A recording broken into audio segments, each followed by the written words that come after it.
안녕하세요. 문학, 인문학 리뷰 방송 리액추 진행을 맡은 배상민입니다.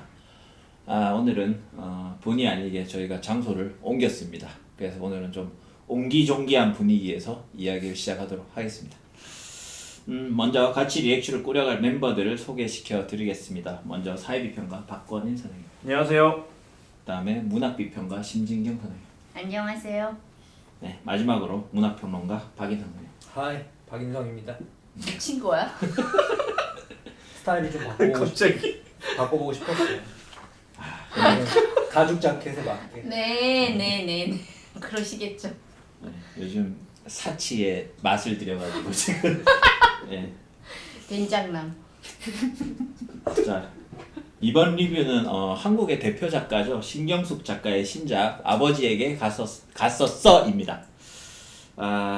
이 소설은 아버지를 돌보러 간 작가 딸이 아버지의 삶의 행적을 추적하면서 아버지 삶에 대한 새로운 인식에 도달하는 내용을 담고 있습니다. 그러면 이 소설에 대한 리뷰를 시작하겠습니다. 먼저 20자평을 해주시죠. 먼저 박건일 선생님. 네, 제 20자평은 신경숙의 인간극장 따라라라.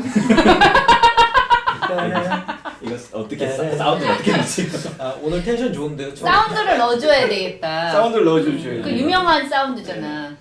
20자평에 멜로디가 들어가는 건 처음인데 그러게. 신경숙의 인간극장 따라라라라라 네. 까지가 제 20자평이고요. 네. 일단 저는 이렇게 딱히 재밌게 읽지는 않았는데 그래도 끝까지 술술 좀 읽히긴 했었어요. 그래서 뭐 신경숙이 괜히 신경숙은 아니구나 하는 생각은 했었는데 그럼에도 불구하고 이게 어떤 의미가 있는 소설인가라는 생각을 좀 하게 됐습니다. 일종의 아버지에 대한 생애사 혹은 뭐 구술사 같은 느낌의 에세이라는 생각도 들고 그렇다면 꼭 소설이라는 형식으로 우리가 이걸 읽어야 되는가 뭐 그런 생각도 좀 들었습니다. 그래서 최근에는 뭐 특히 이제 여러 가지 구술사나 생애사에 관련된 책들도 많이 나오고 있고 또 그냥 작가가 아닌 사람들도 본인의 부모님이라든가 본인의 뭐 주변 사람들을 인터뷰하거나 취재를 해서 생애사 형태로 쓰는 책들도 많이 나오고 있거든요. 그런 것들에 비교해 봤을 때 이런 책이 굳이 신경숙 작가라는 굉장히 커리어가 큰 사람이 아버지 얘기를 이렇게 소설화하는 것이 어떤 뭐 문학적 의미가 있는지 저는 문학은 잘 모릅니다만은 그런 생각을 좀 해봤습니다. 맨날 문학 모른대. 모르니까요. 일종의 가방권을 설정하는 거죠. 모르니까요. 그래도 제일 많이 까이거지. 네, 어쨌든 네 그렇습니다. 그다음에 박인선 선생님. 저희 20자평은 회하는 돌고 돌아 늘 아버지에게로.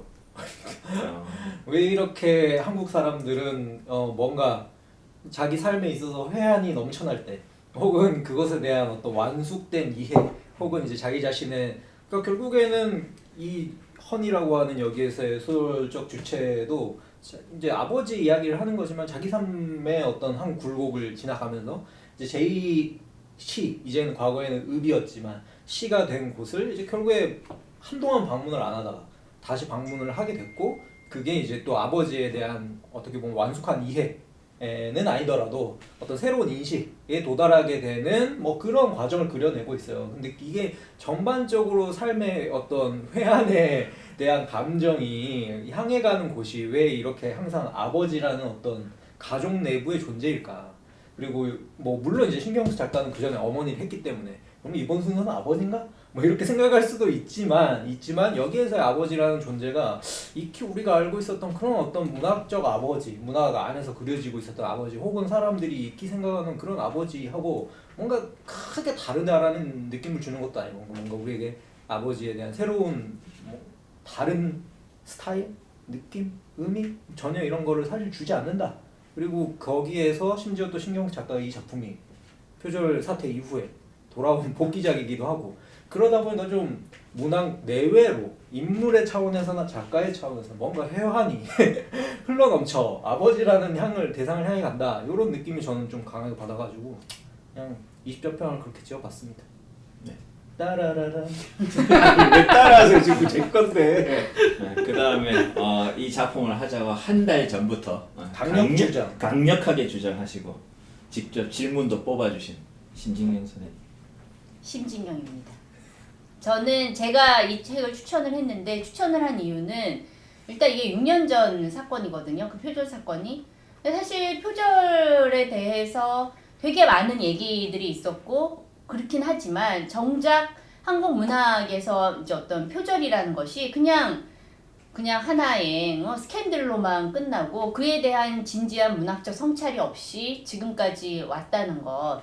그리고 거기에는 물론 작가의 책임도 있지만 이 작가나 혹은 작품을 생산해 온 그러한 출판사나 문학 관계자들의 책임도 저는 있다고 생각하거든요. 그래서 어떻게 보면은 저는 사실 신경숙 소설에 대한 글을 한 번도 쓴 적이 없어요.